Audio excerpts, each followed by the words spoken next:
Bonne nouvelle, j'ai faim.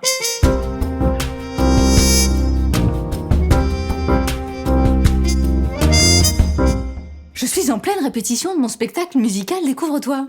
Tu connais pas? Moi, ma cam est à l'eau, j'ai jamais fumé un bédo. J'ai la teuté d'une cato. N'ayez pas peur de vos envols. Jésus? Alors, ça tombe bien parce que j'ai 2-3 questions à te poser. Oh bah c'est une sacrée aventure. Je pars en voyage avec un oiseau bleu dans le jardin de mon âme pour rencontrer le patron. Jésus. Le patron, c'est Jésus. Mais pour que le spectateur puisse faire le voyage en lui-même, il faut que tout soit parfait sur scène. Il faut répéter beaucoup. Mais moi j'ai faim.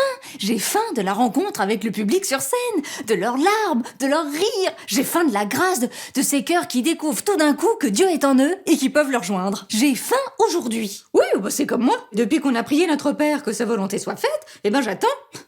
J'attends qu'il me fasse rencontrer quelqu'un. C'est pour ça qu'il faut prier la 4e demande du Notre Père, comme nous l'a prescrit le médecin de l'âme. Elle est longue cette prière quand même. Oui, mais il a raison, ma voisine. Allez. Notre Père, donne-nous aujourd'hui notre pain de ce jour. C'est drôle comme il insiste sur aujourd'hui, ce jour. C'est parce qu'il y a une grâce à vivre simplement l'instant présent. Dites donc, Maurice, vous avez médité sans nous aujourd'hui? Avouez, moi aussi, j'avais faim d'une nourriture spirituelle. Eh ben voilà. Voyez, on a tous la dalle. Sympa le carême.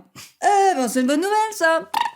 On a fini chez le médecin de l'âme, le prêtre, parce que... La faim, le désir, c'est déjà la preuve que vous êtes vivant. Dieu ne peut pas se donner si on ne le désire pas. De même qu'il n'éveille pas de faim, qu'il ne puisse combler de son pain. Alors réjouissez-vous d'avoir faim, il va vous donner à manger. Eh oui, mais quand? Mais aujourd'hui... Pas compris. Prier notre Père, c'est devenir petit à petit comme le Christ, des enfants du Père. Et l'enfant, qu'est-ce qu'il fait? Il reçoit. Il sait pas ce qui est bon pour lui. Alors il pleure, il demande, il crie. Mais le Père, lui, le sait. Nous, le problème, c'est qu'on fait une liste de courses. On veut du pain de campagne, pas du pain aux céréales, alors qu'aujourd'hui, peut-être ce qui était bon. Bon, eh ben c'était du pain aux céréales. Tenez. C'est un peu ce truc-là. Rencontrez le public. Rencontrez quelqu'un. Si ça ne vous est pas donné aujourd'hui, c'est peut-être que le Père a prévu une autre nourriture pour ce jour-ci pour vous. Peut-être même de préparer votre cœur à cette rencontre. Dans la patience. Le prier, c'est lui demander d'ouvrir notre cœur à sa grâce, qui est la mieux pour nous et qui est suffisante pour ce jour. On ne fait pas des provisions de Dieu. Et prier notre Père, c'est rejoindre avec confiance sa présence aujourd'hui. Il vit pas demain ou hier, il vit avec nous maintenant. C'est l'heure de la messe, et donc de communier au pain de la parole et au pain de l'Eucharistie. Si c'est pas une bonne nouvelle, ça. Allez hop, tous à la messe, signature.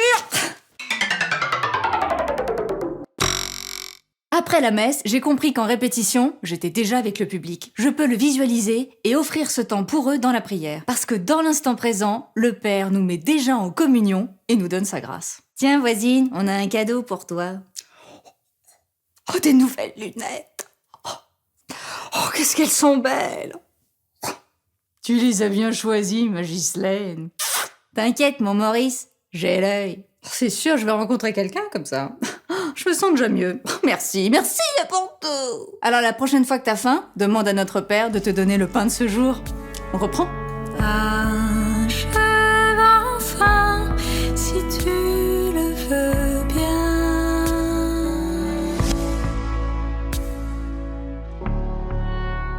de me découvrir ton sein. Partage la bonne nouvelle.